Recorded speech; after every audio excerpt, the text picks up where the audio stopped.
Le Racing Club de Strasbourg retrouvait le stade de la Méno ce soir, le 1er février. Et oui, pas un seul match à la Méno sur tout le mois de janvier. On s'attendait à des retrouvailles heureuses, à des retrouvailles avec la fête à la fin de la rencontre. Malheureusement, le Racing Club de Strasbourg s'incline à domicile 2-1 face à Lille. Une belle équipe lilloise, il faut l'avouer, malgré qu'en première période, ce sont bien les Alsaciens qui ont mené au score. C'est dommage parce qu'à chaque fois que le Racing a l'occasion de tutoyer les sommets de la Ligue 1, le Racing Club de Strasbourg trébuche. C'était déjà le cas du côté de Metz. On a envie de s'installer dans ce top 10, mais c'est encore un petit peu trop compliqué. Et on voit que les joueurs du Racing Club de Strasbourg manquent peut-être un petit peu de constance pour rester tout en haut du classement. Ce soir, dans le top flop, c'est un petit peu compliqué parce que finalement, j'ai cette sensation personnelle qu'il n'y a pas forcément de joueurs qui étaient en dessous et pas forcément la sensation de joueurs qui étaient vraiment au-dessus. C'était surtout un bloc équipe, une première mi-temps plutôt bien géré par l'ensemble du groupe. J'ai quand même beaucoup apprécié le travail d'Adrien Thomasson qui a été buteur. Alors j'allais y venir, pas uniquement pour son but, il abat quand même un travail assez énorme. Djikou à la récupération, encore une fois, parfait en première période. On peut même saluer Mitrovic qui finalement revient bien sur ce match. Et malheureusement, en deuxième période, le Racing Club de Strasbourg a plongé.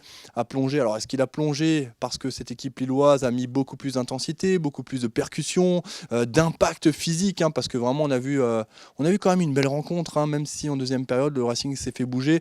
On reste sur cette sensation un peu désagréable de défaite, mais le match en lui-même était plaisant, c'était un vrai match de football, il y avait des occasions de part et d'autre.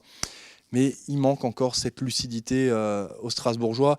On l'a vu notamment en après-match avec Adrien Thomasson qui disait qu'ils avaient perdu le match tout seul. C'était un vrai coup de gueule de la part du milieu de terrain strasbourgeois, buteur qui a inscrit son 8e but ce soir. Mais voilà, le Racing a trébuché, comme je l'ai dit en préambule, et va devoir se déplacer du côté de Toulouse. Il va falloir réagir pour prendre les 3 points. Le Racing est cantonné à la barre symbolique des 30 points. Il y a encore des points à aller chercher pour assurer le maintien et puis surtout pour aller viser plus haut parce que on peut dire ce qu'on veut, cette saison il y a quand même quelque chose à faire. Je ne dis pas aller forcément chercher l'Europe, mais on parle de top 10. On pourrait être un peu plus gourmand, peut-être viser le top 7, top 8. Thierry Lauré est encore sevré de plusieurs joueurs, notamment Motiba qui était absent, Anthony Cassi aussi blessé. On avait Lamine Koné en défense qui était aussi absent. Et puis Sani Persic qui a des petites douleurs au dos mais qui devrait revenir prochainement.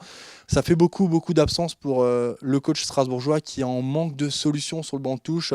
Voilà, en tout cas on espère que la réaction aura lieu dès mercredi. Un top flop un petit peu différent cette fois-ci parce que comme je l'ai dit, je vois pas de joueurs qui ont été vraiment en dessous.